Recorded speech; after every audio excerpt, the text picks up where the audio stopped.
होगी। ये हमीदा चौकी का मामला है और सन 2024 का मामला है। इसमें एक लड़का था जुनैद, तो यह हमीदा की ही एक रहने वाली लड़की थी सुष्मिता, उसके पीछे आया करता था और उससे ज़बरदस्ती दोस्ती करने के लिए फ़ोर्स भी करता था। तो लड़की जो थी 12-13 साल उसकी उम्र थी, उसने काफ़ी बार उसको मना भी किया, तो लेकिन उसने उसका पीछे आना जाना छोड़ा नहीं। फिर एक शहबाज था जिसको यहाँ पे आज सज़ा भी हुई है। शहबाज जो था वो भी उस सुष्मिता लड़की को फ़ोर्स करता था कि भी उस लड़के से, जुनैद से दोस्ती कर ले और इन फ्यूचर में हम तेरी उससे शादी भी कराएंगे और हर तरह की प्रोटेक्शन भी हम तेरे को देंगे। तो कहीं ना कहीं जो शहबाज था, शहबाज की लड़की और जो सुष्मिता लड़की थी वो दोनों एक ही क्लास में पढ़ती थी, एक ही स्कूल में थी। और वो जो लड़की थी ज़ोया भी उसको फ़ोर्स करती थी ये सुष्मिता को कि भी शहबाज के जुनैद के साथ दोस्ती कर ले और इसमें जो है ये सारा का सारा उसको प्रोटेक्शन भी प्रोवाइड की जाएगी। तो लड़की ने जब मना किया तो उसको उन्होंने मारने की भी कोशिश करी, स्कूल के पास एक गली में भी उसको कई बार पकड़ा। तो कहीं ना कहीं उसके लड़की के घर में जब पता चल गया तो ये मामला जो था पुलिस स्टेशन में, थाने में पहुंचा और ऐसे इसमें पॉक्सो के अंडर FIR दर्ज हुई थी। तो कल इसमें जो है मैडम रजना अग्रवाल स्पेशल कोर्ट जो है उसकी कोर्ट से एक ऐतिहासिक फ़ैसला आया है जिसमें शहबाज को सज़ा करी गई है। कितनी सज़ा हुई है?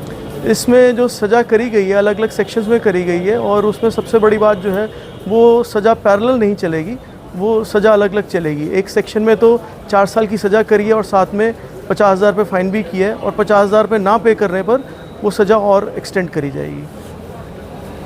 फैसला हुआ, क्या मामला था, कब दर्ज हुआ, कौन कौन मुलजिम है और कैसे हुआ? ये मामला जो है 18/11/2024 का है। एक बच्ची अपने घर में फ़ोन सुन रही थी, तो जब वो फ़ोन सुन रही थी तो वह बहुत डरी हुई थी। तो वहाँ पर उसके पिताजी मौजूद थे, तो उसने पूछा कि किसका फ़ोन है। तो उसने डरते डरते बताया कि मुझे एक लड़का है जो 2-3 महीने से तंग कर रहा है और प्रेशराइज़ कर रहा है कि वो उसके साथ फ्रेंडशिप कर ले। तो इसको उसके पिता ने मामले को बड़ी गंभीरता से लिया और मुकदमा दर्ज करवाया। जब मुकदमा दर्ज हुआ तो लड़की ने 183 BNS जो हमारा नया कानून आया है उसके तहत जब मजिस्ट्रेट के पास बयान दिए तो उसमें उसने बताया कि इसके पीछे एक शहबाज खान उर्फ आंसू नाम का, जो उनके एरिया में ही रहता है, वह उस लड़के के थ्रू और अपनी लड़की के थ्रू मुझे प्रेशराइज़ कर रहा है कि उसके साथ दोस्ती कर ले। तो जब ये इन्वेस्टिगेशन होती है तो इस अक्यूज़ शहबाज को गिरफ़्तार किया जाता है और उसके ख़िलाफ़ मुकदमा चलता है। इसमें जो लड़का उसको तंग कर रहा था फ़ोन करके वो जुवेनाइल है, उसका जुवेनाइल का ट्रायल अलग से चल रहा है।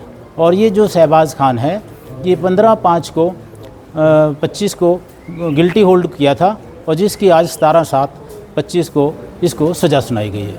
तो क्या सज़ा सुनाई सर? इसमें जो है सेक्शन 8/17 जो सेक्सुअल हरासमेंट अबैटमेंट की सज़ा है उसके अंदर 4 साल की सज़ा, रिग्रेस इम्प्रिजमेंट है और 50,000 रुपया फ़ाइन, और फ़ाइन ना देने की एवज़ में 1 साल की सज़ा और सुनाई है।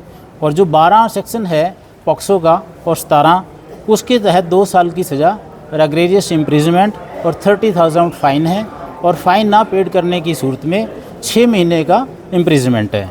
और जो BNS की धारा है 351/2 उसके तहत दोषी को 1 साल की सज़ा और 20,000 रुपये फ़ाइन और इन डिफ़ॉल्ट 3 मंथ की सज़ा सुनाई गई है। और ये सबसे इसमें ये बड़ी बात है कि ये सज़ाएँ कंकरेंटली इकट्ठी नहीं चलेंगी, ये एक के बाद एक चलेगी। पहले 4 साल की सज़ा चलेगी, फिर उसके बाद 2 साल की, फिर 1 साल की। इसको कंसेक्यूटिवली बोलते हैं। ये धाराएँ एक के बाद एक चलेगी। वो लगभग सर कितने